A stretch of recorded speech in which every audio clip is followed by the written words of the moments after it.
क्या आपने कभी सोचा है कि जो लोग टीवी पर बैठकर मार्केट की भविष्यवाणी करते हैं, क्या वे सच में आपसे ज्यादा जानते हैं?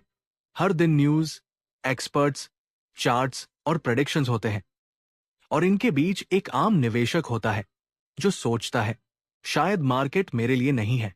लेकिन अगर मैं आपसे कहूं कि आपके पास ही वो एडवांटेज है जो वॉल स्ट्रीट के प्रोफेशनल्स के पास भी नहीं होता। हेलो फ्रेंड्स, आप सभी का स्वागत है। आज हम बात करने वाले हैं one up on wall street, Peter lynch की लिखी हुई एक क्लासिक किताब के बारे में। ये वीडियो स्टॉक टिप्स के बारे में नहीं है, ये वीडियो है स्टॉक्स के बारे में सोचने के तरीके के बारे में।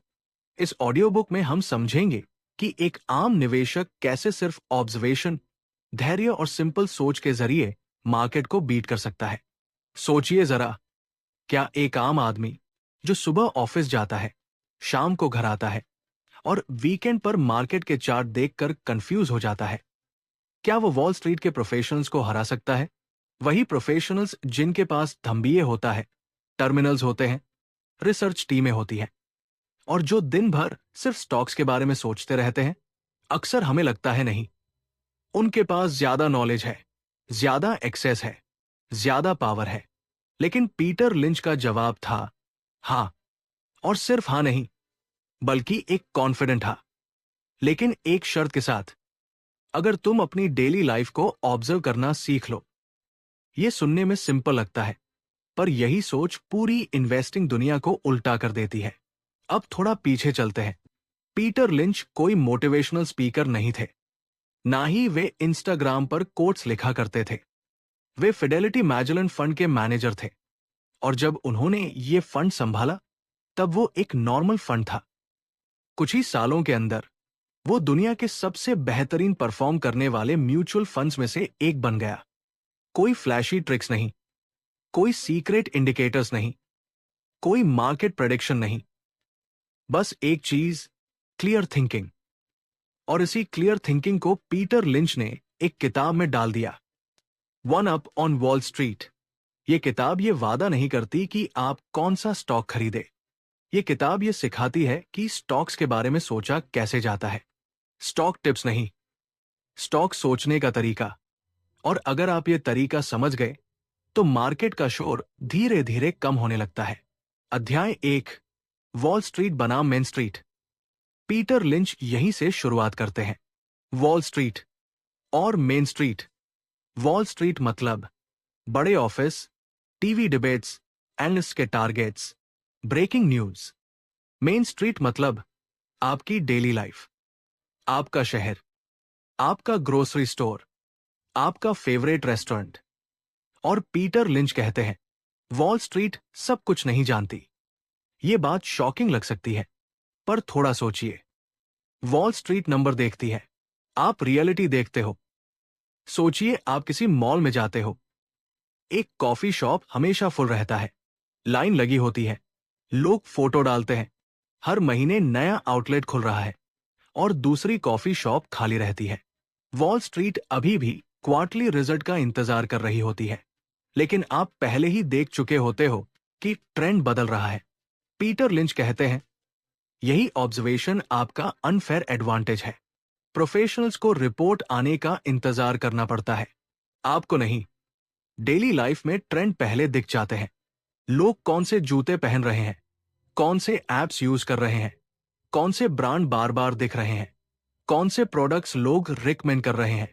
ये सब मेन स्ट्रीट के सिग्नल्स हैं, और ये सिग्नल्स बहुत पहले आ जाते हैं, उससे पहले कि वॉल स्ट्रीट उन्हें नंबरों में बदले।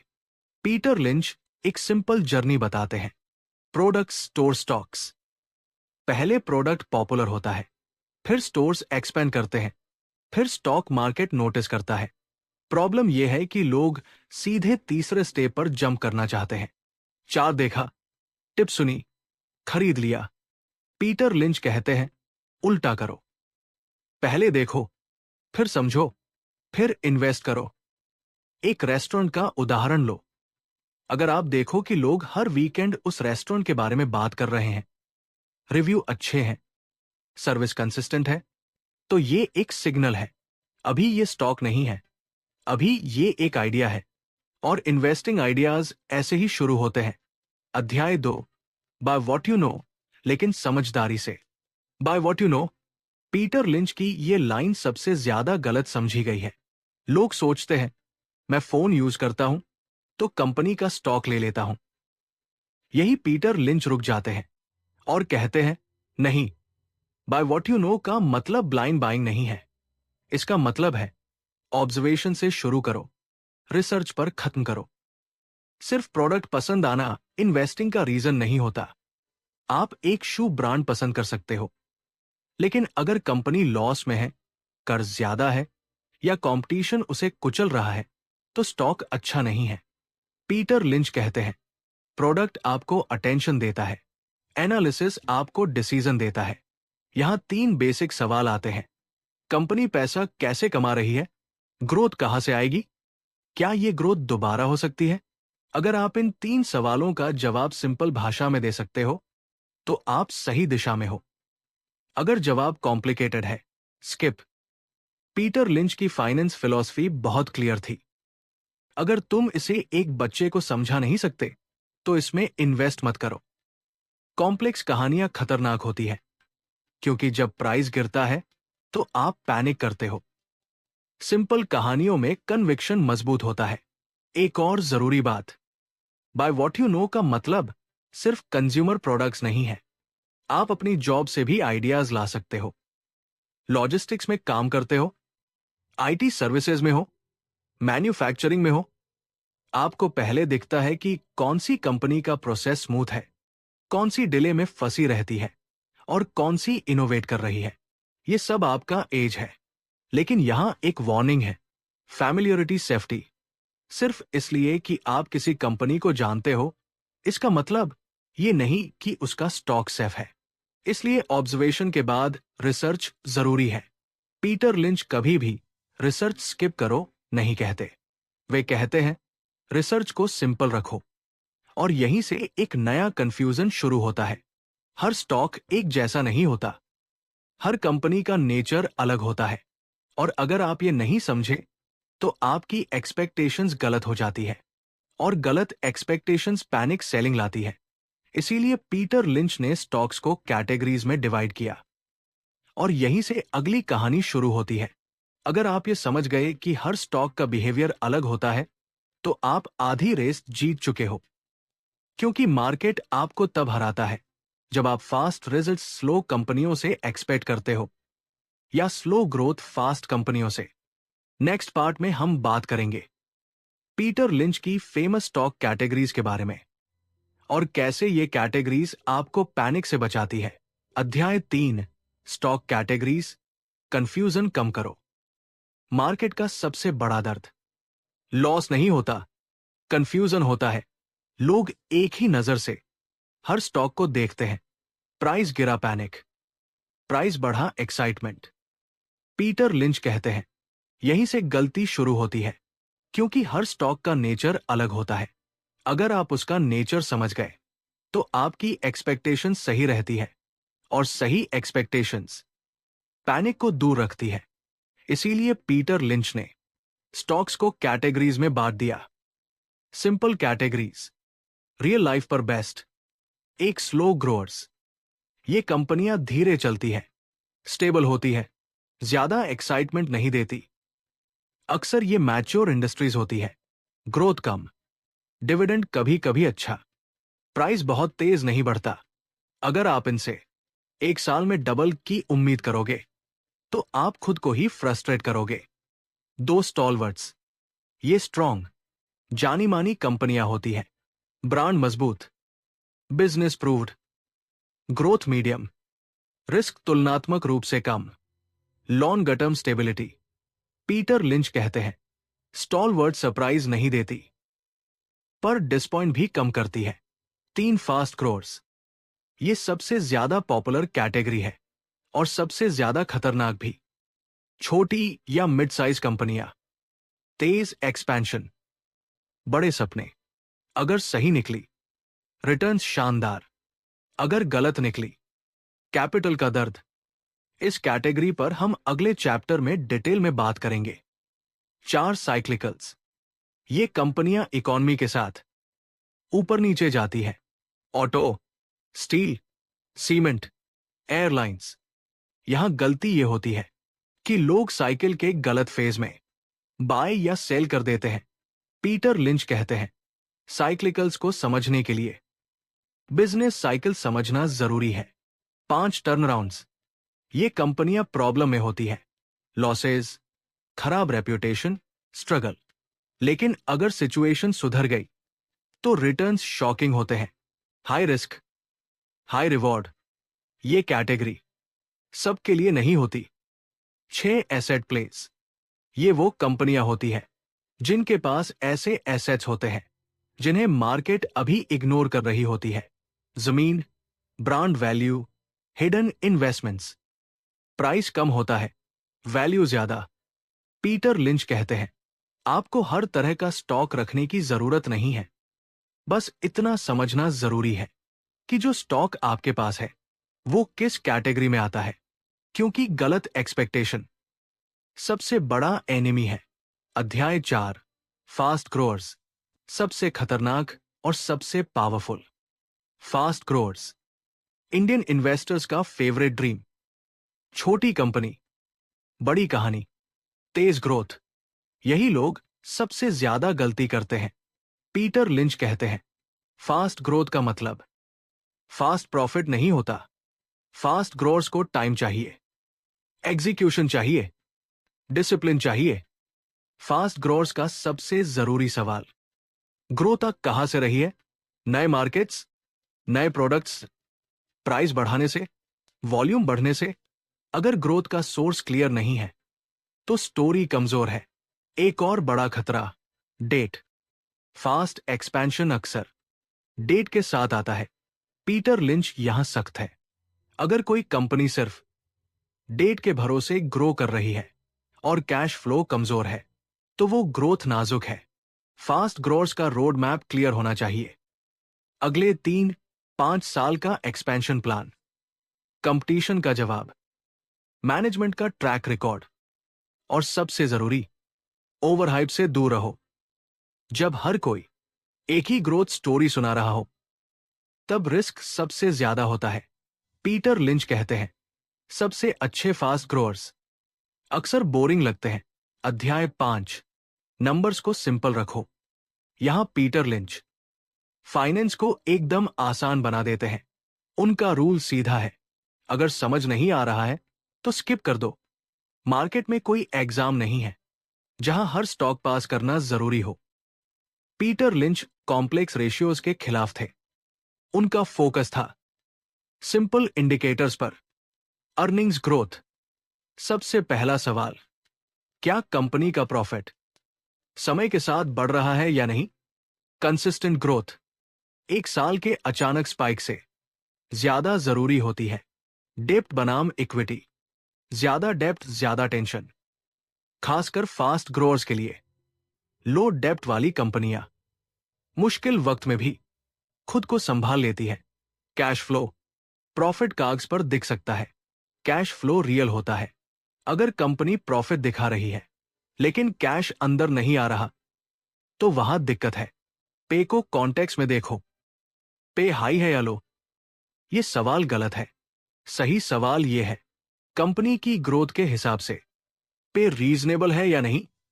पीटर लिंच का मानना था, नंबर्स आपको स्टोरी समझाने में मदद करें, कंफ्यूज करने में नहीं। अगर आप नंबर्स में ही उलझ गए तो कन्विक्शन टूट जाता है। अब तक हमने ये समझा, हर स्टॉक अलग होता है। फास्ट ग्रोथ रिस्की भी होती है, नंबर सिंपल होने चाहिए। लेकिन अब एक सबसे बड़ा सवाल बचता है, अगर सब कुछ समझ में आ भी गया तो लोग फिर भी गलती क्यों करते हैं?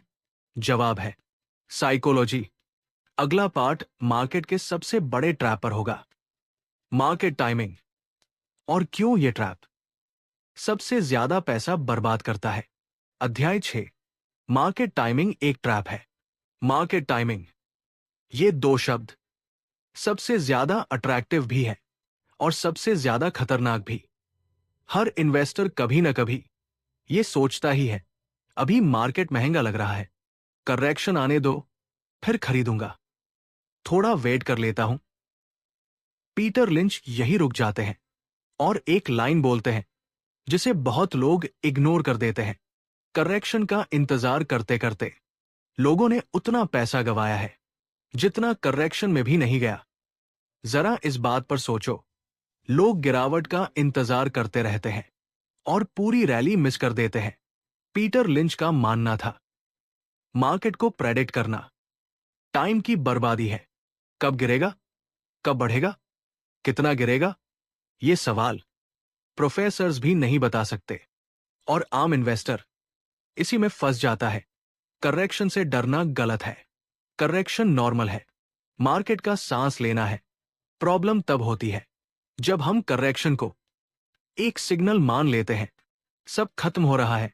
पीटर लिंच कहते हैं, अगर आपने बिजनेस सही चुना है तो प्राइस का गिरना आपको डराना नहीं चाहिए।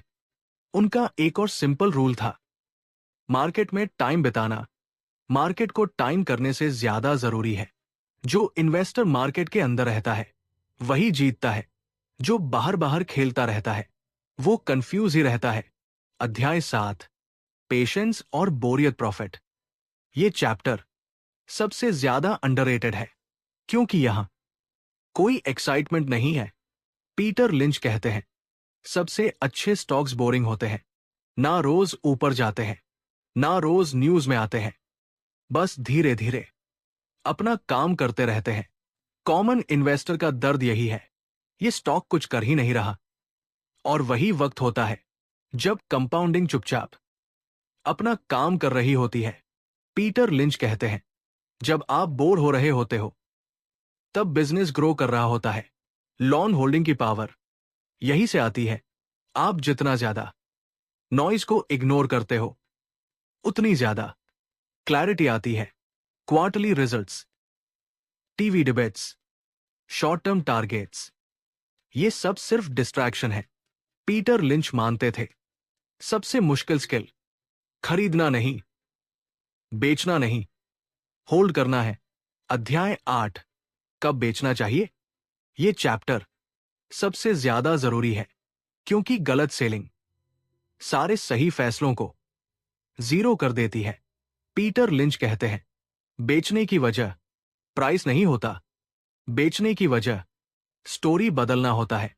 बेचो जब कंपनी का बिजनेस मॉडल बदल जाए, ग्रोथ थीसिस फेल हो जाए, डेब्ट कंट्रोल से बाहर हो जाए, मैनेजमेंट की इंटेग्रिटी पर शक आए।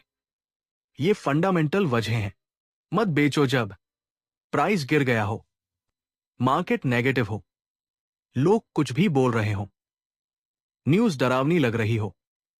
ये इमोशनल वजह हैं। पीटर लिंच कहते हैं, अगर आप हर गिरावट पर बेच दोगे तो आप कभी भी विनर स्टॉक पकड़ ही नहीं पाओगे। अब एक आखिरी सवाल बचता है, आखिर पीटर लिंच का कोर माइंडसेट क्या था। वो कौन सी सोच थी जिसने उन्हें बाकी सबसे अलग बनाया। अगला और फाइनल पार्ट इसी सोच पर होगा। अध्याय 9, पीटर लिंच का माइंडसेट। अगर पीटर लिंच की पूरी किताब को एक लाइन में समेटना हो तो शायद ये होगी, सिंपल सोच स्मार्ट सोच को हरा देती है। पीटर लिंच कभी ये साबित करने में इंटरेस्टेड नहीं थे कि वे सबसे ज्यादा इंटेलिजेंट इन्वेस्टर हैं। वे बस इतना कहना चाहते थे, मैं बिना जरूरत की जटिलता से दूर रहता हूं। और यही उनकी सबसे बड़ी ताकत थी। उनका मानना था, मार्केट आपको कंफ्यूज करेगा, एक्सपर्ट्स आपको डराएंगे, न्यूज आपको डिस्ट्रैक्ट करेगी, लेकिन अगर आप ऑब्जर्व करना सीख गए तो आपको किसी और की जरूरत नहीं पड़ेगी। पीटर लिंच के लिए ऑब्जर्वेशन ही पावर थी। डेली लाइफ की छोटी छोटी बातें, कौन सा प्रोडक्ट लोग बार बार खरीद रहे हैं, कौन सा ब्रांड चुपचाप एक्सपैंड हो रहा है, कौन सी कंपनी शिकायतों के बावजूद खुद को सुधार रही है, ये सब साइन होते हैं। और ये साइन टीवी पर नहीं आते। उनका एक और कोर बिलीफ था, कन्विक्शन प्लस पेशेंस एज। अगर आपको खुद नहीं पता कि आपने कोई स्टॉक क्यों खरीदा है तो पहला झटका लगते ही आप उसे बेच दोगे। इसीलिए पीटर लिंच कहते हैं, सिर्फ उसी में इन्वेस्ट करो जिसे तुम समझते हो। अंडरस्टैंडिंग समय के साथ आती है और पेशेंस के बिना अंडरस्टैंडिंग का कोई मतलब नहीं। पीटर लिंच ये भी मानते थे कि इंटेलिजेंस से ज्यादा कैरेक्टर जरूरी होता है। हाई आईक्यू वाले लोग भी मार्केट में बहुत पैसा गवा देते हैं क्योंकि मार्केट आईक्यू को टेस्ट नहीं करती, डिसिप्लिन को टेस्ट करती है। तो आखिर one up on wall street हमें क्या सिखाती है? सबसे पहली और सबसे जरूरी बात, आम इन्वेस्टर कमजोर नहीं होता। कमजोर तब होता है जब वो अपनी ताकत को इग्नोर करता है। आपकी ताकत है, आप डेली लाइफ में हो, आप ट्रेंड्स पहले देखते हो, आप ग्राउंड रियलिटी के करीब हो। वॉल स्ट्रीट नंबर देखती है, आप बिहेवियर देखते हो, और बिहेवियर नंबरों से पहले बदलता है। ये किताब ये भी सिखाती है, अवेयरनेस ही सबसे बड़ा एडवांटेज है। मार्केट में हर दिन हजार चीजें होती है, लेकिन जो इन्वेस्टर सिर्फ ऑब्जर्व करता है, समझता है और पेशेंस के साथ इंतजार करता है, वही जीतता है। पीटर लिंच बिल्कुल क्लियर थे, स्टॉक मार्केट कोई रेस नहीं है। यहां सबसे तेज जीतने वाला नहीं, सबसे लंबे समय तक टिकने वाला जीतता है। जो रोज ट्रेड करता है वो थक जाता है, जो पेशेंस से देखता है वो चुपचाप ग्रो करता है। और शायद सबसे शांत और गहरी बात यह है, मार्केट में सक्सेस किसी एक फैसले से नहीं आती, वो आती है हर दिन थोड़ी सही सोच से, नॉइज को इग्नोर करने से और बोरियत को एक्सेप्ट करने से।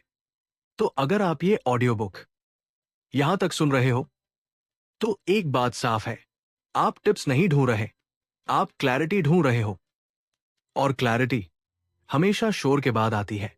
अगर आपको ये ऑडियो बुक समरी वैल्यूएबल लगी हो तो वीडियो को लाइक कर सकते हो, चैनल को सब्सक्राइब कर सकते हो और अपना थॉट कमेंट में शेयर कर सकते हो। शांत रहकर इन्वेस्ट करो, ऑब्जर्व करो और पेशेंस को अपना एज बनाओ। जय हिंद।